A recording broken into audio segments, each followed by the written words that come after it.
Welcome to the Multifamily Mind podcast. In today's episode, we're joined by Naomi Wolfe, a seasoned multifamily professional and our first ever regional manager on the show.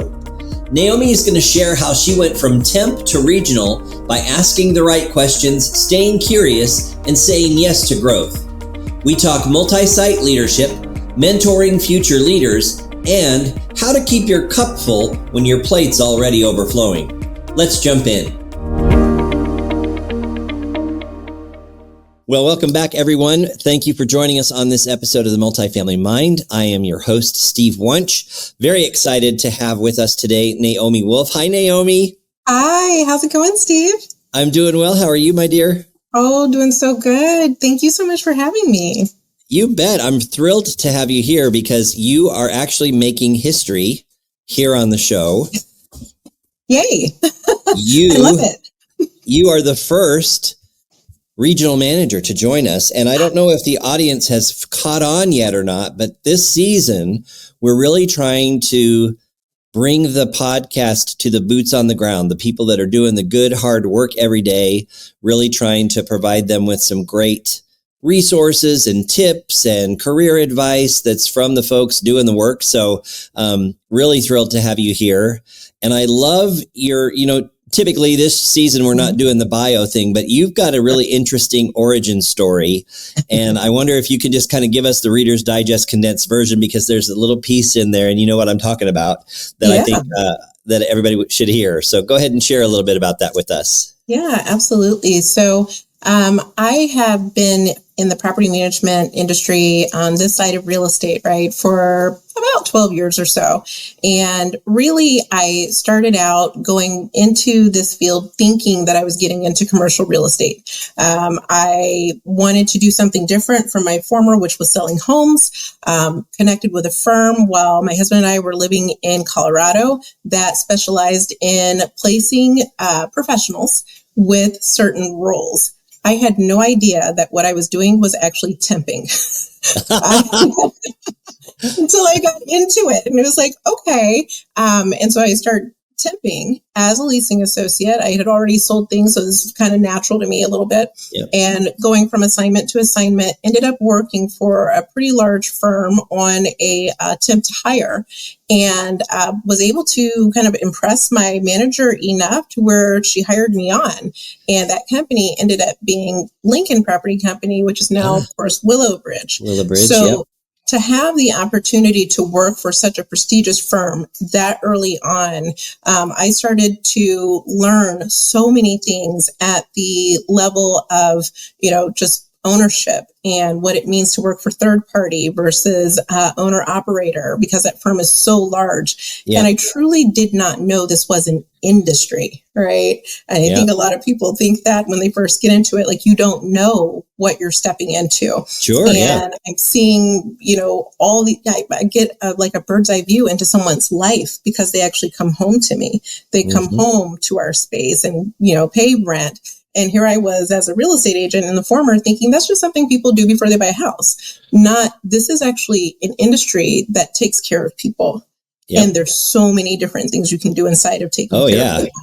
Definitely. Yeah. And I think there's probably a lot of people listening who might be new to that leasing role or new to a maintenance role on the service team side of the house. And it's a great reminder that this is more than just a job. If you treat it the right way, it can become a lifetime career for you. This is my 31st year in the multifamily universe. So I started off leasing in the 90s and been stuck here ever since. And I love every day. I mean, time flies when you're having fun. So. It sure does. It sure does. And every day is different. And, especially in your role now as a regional manager, I'm sure you've got a lot of variety, some of which you probably could do without, but we'll talk about that later.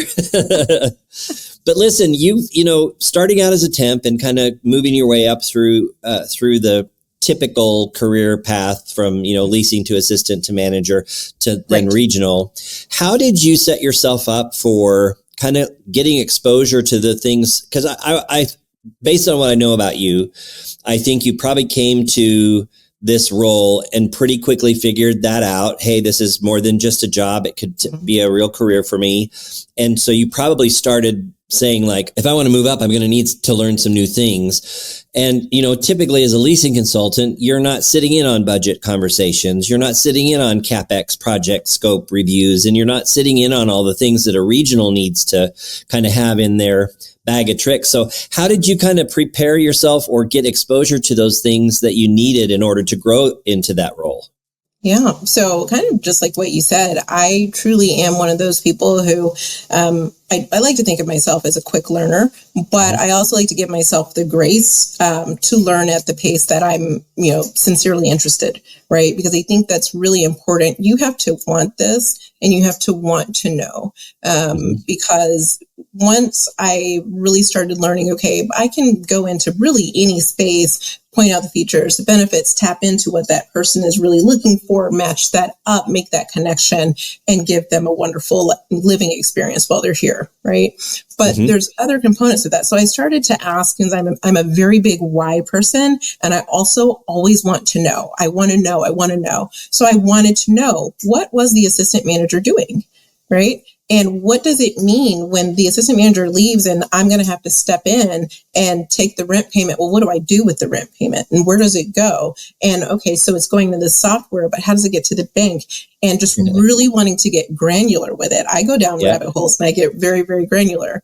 What I didn't realize is that personality trait that I have that does that is that analytical component that wants probably a good trait to have. Yeah. It's super great. Hey, if you are very analytical, you will do very well doing this, because you do have to think on so many different facets, right?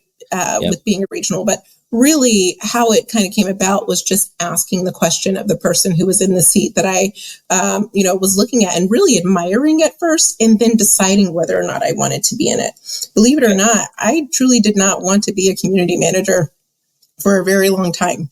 I was looking out, from the outside looking in, and I just was kind of like, I don't know about that. I kind of like, the accounts receivable. I kind of like collecting the money and doing the problem solving and things like that.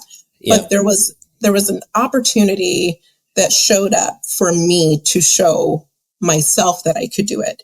And I think when you're that hungry for whatever is next and you're not really sure, if you just put yourself in that situation, for myself, my community manager had left, the person that was promoted left to go to another company, and it left me as the assistant kind of running the show. And that was where I kind of I had to know, right? I had to sit on those calls. I had to be a part of the pricing calls. I had to be in the planning and the decision-making, conversations. I had to provide my own opinion.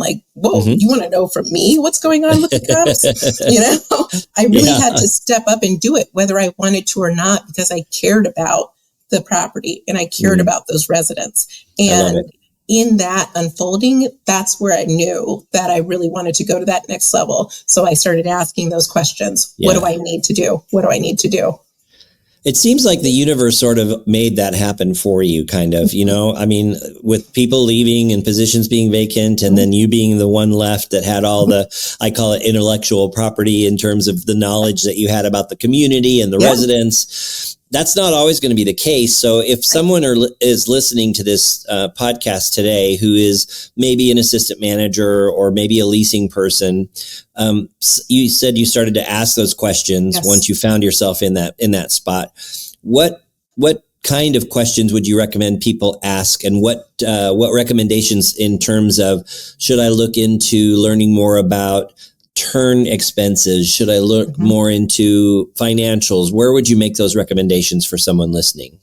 I think I would kind of take that in chunks, right? So if you're a leasing associate and at some point you're saying, I really want to take this to this next level, right? I already see the future. I know what I want to do. I just don't know how to get there. Start asking questions like, how does my role impact the budget? How does my ask or my question, right, for more money for this resident event, or I think that we should do this type of marketing, how does that impact the bottom line? Because what's really important and what will kind of drive those questions is your understanding that you are running a business. And that business is in the business of providing quality homes to individuals who are looking to live in your community. But in order for a business to run, there has to be income. There has to be expenses. Yep. All of that has to be monitored very closely. We need to be engaging in relationships with vendors and people who can help us, because as a leasing associate, sure, you might have some random background in electrical, but that's not what you're there for. You're there to have that relationship with the people who are going to come in and help to collectively, right? To really make that community work. So how does your role impact operations? How does it impact the budget? And what can you do to take that to the next level? What does that even look like? What are the ideas and the thoughts, right? So really taking it even from the leasing associate position, asking from the maintenance technician position, asking, how does my, my expense, how does that impact anything? How does that drive anything? Start using that sort of language and really being curious about what it is you're doing, because it's not just a function of the day to day. Every single thing we do on site counts. Hi, folks. I wanted to take a quick 30-second break so that I could say, I hope you're enjoying today's episode, which couldn't be brought to you without being superpowered by SalesMail. I mean, really, we couldn't produce this content without them. SalesMail is the easiest and best tool for sending personalized video via email, text, and CRM. So, if you really are enjoying today's episode, it would mean a lot to me if you would visit salesmail.com so you can check out how our solutions might impact your business communications. And don't forget to follow us on LinkedIn as well. Okay, that's enough. Now back to the conversation. Yep, 100%. And I love that. I love that you positioned it that way, because understanding how you fit into the big picture is a really important piece, especially for some of the frontline folks who may not think they have an impact. Everybody does. The whole team, from grounds, housekeeping, service, the leasing side of the house, everybody has to work together to make that cohesive team happen. And that's what drives results. What if, so now that you're in this leadership role, as a regional manager, are you then, since you've kind of been through this pipeline in your career life, are you now waiting for people to ask those questions of you, or are you actually kind of helping to direct and guide them towards that knowledge that will take them to the next level, especially if you see potential with someone? Yes. So if I see potential, I'll start with that. If I see potential in someone, I'll simply ask, hey, I noticed the way that you really were able to handle that situation so eloquently, and then completely turn around and hold your own in that portion of our leasing meeting. Have you ever thought about, what it would look like to take that to the next level? What do you see for yourself in here? And I let them talk, and I'm listening for, because here's what I do too. I make it totally okay if you don't want to, right? Yeah. If you love leasing and that is your jam, I want you to jam, and I want you to have the space to do it at the best and highest level possible, right? Love it. Because leasing is just incredible. If you love being a maintenance technician, and that is what life really can allow for you to do, I want you to have the satisfaction, the fulfillment of that, right? Love that. But if you are trying to go somewhere, I want to know that too, because there's certain things you can do. One of the things that I think is absolutely wonderful is that we do oftentimes as operators belong to apartment associations, right? And some of your associations are going to offer courses. They're going to offer certifications. They're going to offer you the opportunity to network and to build, because maybe you don't know the question that you're actually looking to ask. Maybe you don't know where you want to go. You just know you want to go somewhere. Well, having exposure to different people who are doing different things, right? Vendors. You have exposure to people who are area managers. You have people who are you have exposure to people who are multi-site community managers. All sorts of avenues that maybe you wouldn't have seen because your everyday is just your everyday. Sure, yeah. Then once you start looking at the offerings, the courses, the certifications, I'll tell you one thing right now, getting my CAM, certified apartment manager credential, it really changed the course of my career. And I would say it changed my life. I'm very, very thankful that I was able to take that course. I love it. I love it. That's a great thing to bring up too, because oftentimes we forget. And, there are some companies that are small enough where they don't really have like a training organization or a person on the team who's in charge of teaching people things. So, making sure people know that those resources are out there at their local apartment associations. That's a great tip. And I love that you brought that to the forefront. That's really important. And I love to hear that you really found value in that CAM certification. Oh my gosh, yes. So for our listeners, there's a CALP, which is a certified apartment leasing professional. Mm-hmm. There is a CAM, which is a certified apartment manager. There is a CAM-T, which is a certified apartment maintenance technician. Yes. And then there's CAPS, which is a certified apartment portfolio supervisor. So that's kind of that regional track. Mm-hmm. And then for vendors, there are some certifications that the supplier partners who may be listening to our podcast can participate in as well. I think it's a CAS, a certified apartment supplier.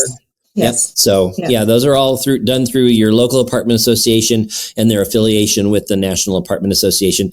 What's really cool too, and I'll take us down this little sidetrack just for a minute, because I know you just recently went to your very first Advocate conference. And I think it's great as a leader in our business. You need to have a voice, especially when it comes to legislation and all the things that are, landlords are not viewed very positively in many different states and cities and jurisdictions. And so to have a voice to help people understand, what it is that we're doing and why we're doing it. Can you share just a tidbit about your experience at Advocate and let our listeners know what you learned there? It was kind of one of my first experiences really kind of leading the discussions on this one. My first experience actually was last year, which was incredible. It blew me away, right? To really get present to really that we are a lobbying body, that we as a united front are coming together as one voice to say, we would like to also be a part of these conversations. We would like for our experiences to be vetted when legislation is coming across, so that we can have a balanced approach to ensure housing is affordable, is accessible, for everyone. And to note that we are a business, right? And our business heavily supports the trades and multiple other entities such as insurance agencies, right? And none of our properties are out here just willy-nilly. We all have insurance. Right? Well, I hope not. We all are going to need a plumber at some point. We all are going to need that electrician at some point. We all are going to need possibly some soils testing, some land surveys, all these different things that our industry supports. And it takes money to be able to pay those providers. So yes, we are in the business of creating money, but we also create so many different opportunities, jobs. We are epicenters. When we are located here, that someone is coming to rest their head right here and then get up and go use your dry cleaners, go to your grocery store, drive on your roads, take their, children to school, whatever it is, and they're going to live somewhere. Sometimes that's not always going to be in a house that they own outright and that sort of thing. Sometimes it is going to be a rental home. And so going to Advocate, once you start really paying attention to the legislation that's coming down and how it's going to impact, the Tax Act and Tax Cuts and Jobs Act, for example, how is that going to impact you? Well, it's going to impact all of us. Most of us have a job. Most of us pay taxes. And a lot of our apartment operators, for example, are LLCs, which really benefit from that 20% pass through. Well, how's that going to affect us if that goes away? And who is that going to affect? Those are really important conversations that we on site, we kind of almost take for granted because we're just swimming in the sauce. That's our everyday. We're dealing with the complaints that are coming through. The rent is too high. The rent, went up on my renewal. How do I focus on this? How do I handle this when I have this going on? My neighbor is doing this, all that. We get all of that on the front line, but that is worth its weight in gold. as far as a speaking point, so that people who are kind of on a 50,000, 100,000 foot view can understand what it is we actually do as housing providers. Love it. Yeah. Well, thank you for taking your time, and for everyone who participated in Advocate this year. We really appreciate your efforts and your speaking your voice and letting your needs and concerns be made known to our legislators. It's important that we do that regularly. So thank you for that. Yes. Oh, yes, absolutely. Let's kind of transition our conversation now to, we've kind of talked about your background. We've talked about how kind of things were laid out for you in such a way that it sort of happened. You made mention earlier about like when you have a conversation with a team member who likes to lease, and it's okay to leave them there if they like to do that. I think that's an important piece for people to hear, because, our traditional career path, I know a lot of companies have kind of done away with that assistant manager role. They've sort of centralized those accounting functions, and maybe they have a central business group or, just a small handful of folks who manage that part of the process. But, to move from leasing to manager, it's not unthinkable. And right. I love the idea, though, of if someone is comfortable in their role and they like it and it works for their life and they're good at it, to let them really flourish in that space. Because how many times have you seen it, Naomi, where somebody who's a really great leaser gets promoted to assistant manager and their star fades? Yes. Yeah. That's hard. And that's really hard to see that.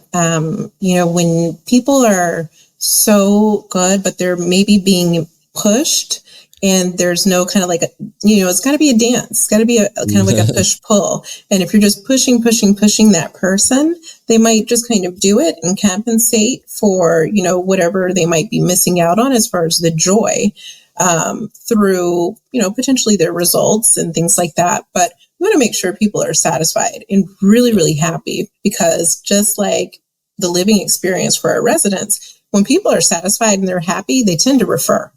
Yeah. Right. So that's going to grow your firm, that people can say, I absolutely love coming here. I love coming to work. You might love it too. And I know you're really great at accounting. They have an assistant manager role, and there's no, you see, like it can really kind of flourish in multiple ways. But I think it really does come from tapping in and just having that heart to hear that person where they are. But if they are hungry, there are opportunities, there are educational tracks. And I know for myself, when I was hungry for it, like I had to build a hunger for it, right? I was really in a state of curiosity, like, what even is this? What is this? What are we doing? What is this crazy mess I found myself in? Crazy talk, and suddenly it's like, oh, it's crazy talk, but it's actually a language. Like we actually speak this way. We all know what a turn is. But if you were to say that to someone who's not necessarily in this industry, they might be like, now, when you say turn, you forget that, like, oh, okay. Right. So it is kind of like tapping into what that person really wants to do and where they're trying to go, and nurturing that from that space. And in your current role, you've got some folks who are, managers over one single property, but you've also got some folks who are multi-site managers. Maybe they've got 2, maybe 3 communities, depending on the sizes and the geographies. For those folks that are kind of that mini-me version of you, they're still called a multi-site manager, or, maybe just even a community manager, depending on the company. Yep. But they've got, multiple responsibilities at multiple assets. How are you sort of mentoring and helping lead those folks through that, because that's an elevated role from just a regular community manager. Tell us a little bit about how you're working through all that with them.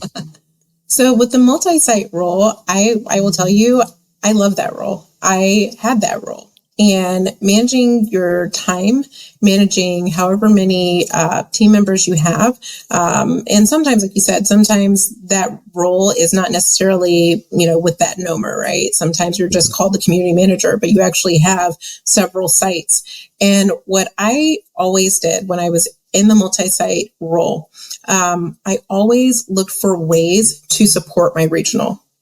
And it was because I wanted to do what she was doing.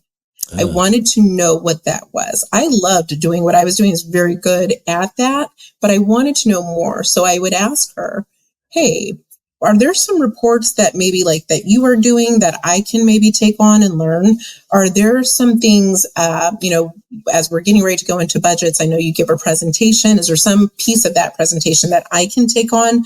And I'll have you know, the budget was probably one of the most intimidating things for me.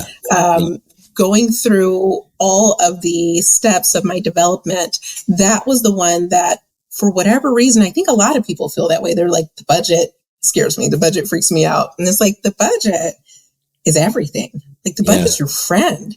It's like your blueprint for success. It really is. Or failure, depending on how it turns out.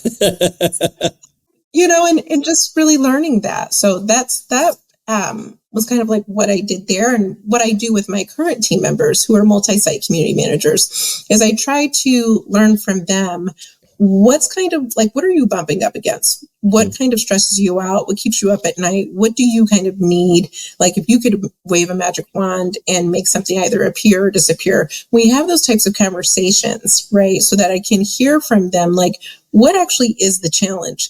And oftentimes it's organization. And just setting up boundaries, around your time, and just making sure that your calendar has exactly what you need to have in it. And that if you're going to miss something or something's kind of like not going to work out timing wise, that you've got that communication with your whole team. Your team is empowered to step in. I always tell my team members, your leadership shows up in your absence. It really does. When you are gone, that's where your leadership and whatever you have been doing to plant seeds in them, that's where they get that opportunity to show what your leadership is when you're out of the way. And so taking from that, I think it kind of shifted for, at least I know a couple of them, what it means to delegate and what it means to let go a little bit. It's like, are you actually leading? Are you leading them to be able to do that? And if so, you should be able to step away. So for all of us control freaks out here in the audience, it's a great opportunity, and regionals that are listening, senior community managers that are listening, giving those folks the opportunity to take some of those things off your plate, which, Lord, if anybody has a full plate, for me, in my experience, the regional manager has an all-you-can-eat buffet. Not just a plate. I'm talking the whole buffet. So, anything you can do to lighten your load, and then you have more energy to focus in other places that matter just as much to the business. But you're also then giving team members the opportunity to build and develop those skills, which I think is really wonderful. I also think it's pretty cool that you kind of self-advocate. You ask for things. And I think that, that's an important thing to learn. Not everybody's good at it right from the start. And sometimes it takes practice, and sometimes it's really scary. But learning how to voice, hey, I'd really like to learn to see things through your eyes. What do you look at, and why does it matter? And I love you've got like the spin on curiosity, which I think is fabulous, because that curiosity really has allowed you the opportunity to learn the things that you needed to do to get to where you wanted to be. So folks, be curious. Be curious, ask questions, be that 3-year-old child who always says, why? It's not nearly as irritating when you're this age, because your questions are a little bit better. But I love the opportunity to, encourage folks to step out of their comfort zone, try some things new. And I think it was way early in our conversation, you made the comment about making it safe for them to kind of take those risks, and they may not get it right the first or second time, So they call that psychological safety, and making sure that people have nothing teaches you better than a failure, in my book. Correct. The only failure that really exists is the failure not to try. I 100% agree with you. And I would say one of the things that I definitely is very fortunate to have were certain mentors and people who were in those positions that I wanted to be in, who provided me with that psychological safety to be able to kind of play around a little bit, like touch the buttons, see if you can break it, touch the buttons, and to ask the questions and to feel like I wasn't being judged for the questions that I was asking, because I sincerely did not know. And I wanted to learn and wanted to gain that. In that, one manager just totally stands out to me, as was the manager that I think I had referenced, that I was kind of left in a position where I was running the ship. And I really thought, like, okay, this is my opportunity. I didn't know this was going to be an opportunity, but here it is. And I, put my name in the hat, and I didn't get it. And someone else did. And there was some time that passed between us after, her onboarding and teaching her some of the ins and outs. And then, of course, she could then go ahead and be the manager that she needed to be, where I sat down with her and said, hey, I just want you to know, I wanted that role that you got when you came in, so this is obviously an external hire, right? Yeah. So when you came in, I was very excited to get to know you and to learn from you. But at the same time, I kind of wanted it, and I still want it. So how do watch your back. So how do I get there? What was the differentiator? And her response back to me was, well, what do you think you need to know? What do you think? And I said, well, I can tell you right now, I need to know the budget. I really do. And she said, all right, well, let's look at that. Let's look at it. We're going to take it piece by piece. We're going to break it down, and we're going to walk through it. And do you know, she helped me to get to that next level. She and I are still friends to this day. We talk weekly. And it's just that ability for her to sit down with me and say, hey, I get it. You wanted this. I've been there too, but we're going to work through this together. We're going to get you in a position to where when it comes around again, you're ready. Like you're ready.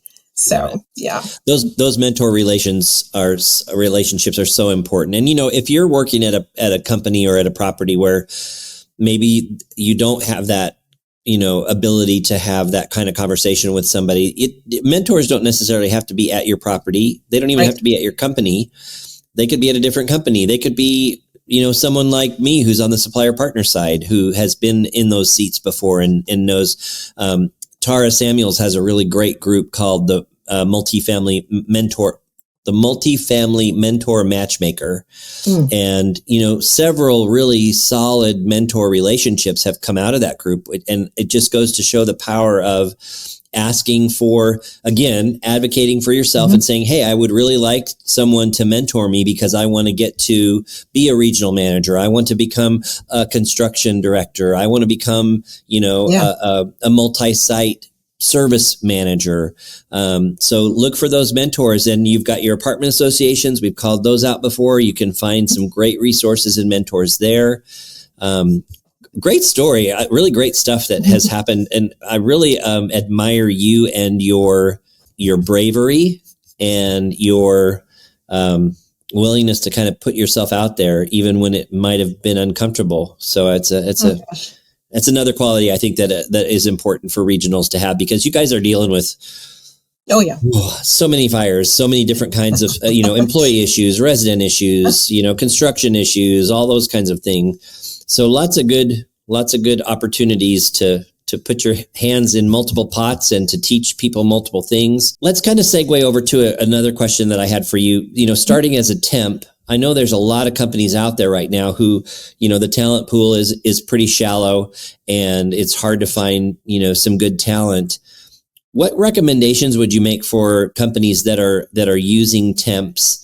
Because, you've turned out to be a pretty good find, and obviously, it was a good fit for you. So for folks who are, in that situation, maybe they're a temp themselves and they're listening to this, or maybe they have some temps on their current payroll. What recommendations do you make to people to kind of make that jump from being a temp and proving your value so that you can become a part of the real team? Sure. So on the temporary worker side, right? Treat it like it actually is your job already. And that's what I did. I went in and I behaved as if, right? I researched the company that I was taking the assignment from. I looked at what the opportunity would be. And if this were a real role, what would be available to me? What are the benefits? What would I get out of this? And I saw so much opportunity there that I quickly went from, okay, this is my assignment today. I'm going to be here and then I'm going to be there and that sort of thing, to this is where I work. Like it just was where I worked. Right. And then for the operator side, one of the things that I noticed that my then manager did with me is she really she took the time to get to know me, first of all, and she got to understand why I was temping. Where was I coming from? And what she found was, whoa, you have actually sold multi-million-dollar real estate before. You actually know what you're doing. A little bit. Sure. And she started saying, okay, I want you to go to this property and I want you to, see how they do things over there. I want to give you this opportunity. I would like for you to stand in for this person like that. And once we started working together, I think because that manager was able to see me work at the level of the level that she would expect her leasing associates to work at, she was able to then take that information back to the ownership to say, we're buying her contract out. Love it. This is like falling into our lap. We're taking it. Love it. Again, you've got to show up as that too, right? Sure. Make it to where you're that package that just kind of showed up for them as well. And then that's kind of like for me how it was. Goes both ways, right? Yeah, for sure. Yeah, for sure. Some great tips, and so oftentimes a temp will come in and it's just they're almost like a non-existent warm body that's just there for the day. And I think your approach and your recommendations for those regionals who do have temps working in their markets, especially if there is some talent there, I think more than anything, if they've got a good attitude, we can teach them how to do just about anything they need to know how to do, but we can't teach them to have that attitude. So keep an eye out for those. Those are some diamonds in the rough that can potentially become really good assets for you. I'm going to kind of wind things up. We've had such a great conversation, and I know regionals are out there working hard. Yeah, I like to use the phrase running at Mach 5 with their hair on fire most of the time. In fact, you seen me earlier today. I was going to say earlier today we had can I get a little bit of a bump because I've got an issue I need to take care of. Yeah, I was like, let me I'm in the car. I'll pull over if you need me to. And I'm like, no, take the time you need. Let's kind of wrap things up with, we use this word audacious at the Multifamily Mind, and it's a positive word in our estimation. Someone who's brave and fearless. Obviously, you've demonstrated a lot of that through how you've made your career path work for you. But as a regional, you're constantly giving and supporting and teaching and putting out fires and really emptying your cup out on a pretty regular basis. Mm-hmm. How do you get yourself to a place where you're back on center and you feel like your cup is filled back up? What are some recommends that you could make to regionals or multi-site managers who are listening to kind of help them maintain their sanity and kind of be good to themselves in these roles that they have? Oh my gosh. One of the things that I'm just a huge proponent of is you have got to take care of number one. You've got to look out for yourself. And that may not mean you're going to spin class every day to burn off the steam, right? But it might mean that you are taking a leisurely bike ride so that you can truly stop and maybe smell some flowers. I know that maybe sounds a little like cliche, but really because as a regional, you are working on so many different projects, working with so many different people, so many different personality types, so many different geographical footprints, and coming up with things, and you're constantly generating yourself. Yeah. You've got to do something that maybe kind of brings that down a little bit for you. For me, it's yoga. Okay. I have practiced yoga since carrying my first child. So that is 16 years ago. Yes, I did just date myself. But but while she was, while I was carrying her, I realized that I just had this desire to just keep going. I was spent and I needed to do something. That prenatal yoga turned into a regular relationship with my mat. Anytime I'm traveling, my mat comes with me. And Matt is not your husband's name. No, that is not his name. But I am bringing Matt with me. No, I bring my mat with me. And people say, do you really use your mat? And I do. right? But it's really just taking that time for yourself, whatever that is. Aside from that, you asked me what really gets me on center besides the mat is sauna. I mean, we could do a whole other podcast about sauna, but just taking that time to sit in that space and just let it melt away, truly let it melt away. Yeah. Literally and figuratively, right? Mm-hmm. Mm-hmm. So you mentioned kids. I know you've got 2 daughters, right? Yes. So 2 daughters, a family to manage, plus this big role. How do you help keep the family dynamic in place, and how do you find time for, your significant other? You in our pre-call, you made some suggestions. I'd love it if you could share just a couple of those real quick. Sure. So it was kind of funny. We got a little chuckle out of it. But we did. That's why I want you to share it. So it is kind of funny, but we have a weekly meeting. So do you have a receptionist that tells your husband, your wife will see you now? Just on his calendar with reminders. I love it. But we do use our calendars, right? We are definitely calendar people, and we haven't always been that way, but it evolved to where it was like, okay, we have to make sure that we absolutely have time for each other to go through the finances, to go through our schedules, to go through the kids' schedules, to go through what are we going to do to go have some fun? We want to do that. We make it a special point that it's in the calendar. And that means that time is reserved for us to go have fun. That time is reserved for us to not be encumbered by anything that might show up or things like that. And that keeps that sacred. With the kids, it really is, they're busy too. They're athletes. They're both cheerleaders. My oldest is now doing track. I don't know how parents, whether they're working or not, keep everything straight because kids are so busy. They're just as busy as we are. Yeah, they're totally busy. So we try to make a special time for our weekends to make sure, for us, our family tradition is we do brunch every Sunday. It is non-negotiable unless you are physically not here. Brunch is non-negotiable. We're taking it easy. It's probably going to last about 2.5 hours, and there's no electronics. There's no phone. And we're just sitting there and we're talking with each other and we're asking even just like random questions and things like that. But brunch is something that we can count on, that all 4 of us are going to sit there and be there. And our 2 little fur babies are going to be looking at us with longing eyes. And that's okay. I love it. But it is important to block that time on your calendar. I really feel like in this day and age, I sound like an old fart, but in this day and age, if it's not on the calendar, it ain't going to happen. So it's a great recommendation to, as routinely as you are accepting meetings and Zoom meeting requests from people that you work with, you need to be just as diligent in setting some time aside for yourself and to fill your cup back up. So love it. Yes, 100%. Yeah. Love if you wouldn't dare miss that meeting, you shouldn't dare miss the meeting with yourself and the people you love.